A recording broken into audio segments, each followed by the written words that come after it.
Ako yung OIC diri sa akong detachment kay akong ipagmalaki ning akong security nga nakahuli og magnanakaw og manok pangsabong. Ano yan, ipakila. Paano mo nahuli yung magnanakaw ng panabong ng manok? Pumasok sa ano ko. Sa ganito, lote. Lote. Tapos, anong ginawa mo nga, ba't nahuli mo siya? Ay, dumaan ko siya ng ano, 45. Karate mo. Nahuli mo. Oo. Ang galing mo pala. Maging security guard. Paano mo nakapasok sa ano mo sa compound mo nga sirado man nung nagnakaw ng pangsabong na manok?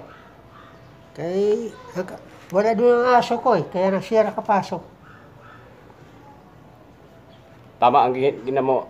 Asaan ngayon? Nakakulong ba ngayon? Oo. Nakakulong? Oo. Nandun sa Persuan. Oo. Sa Taytay. Taytay.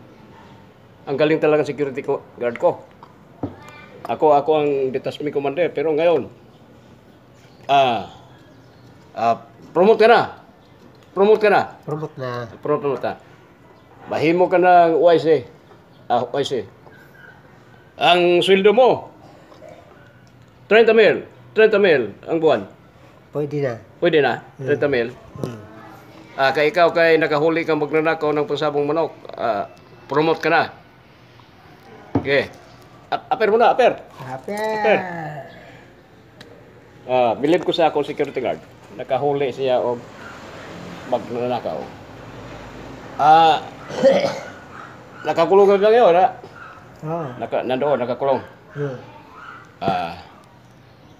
Ikaw na ang na-promote. 30 mil ang sweldo mo.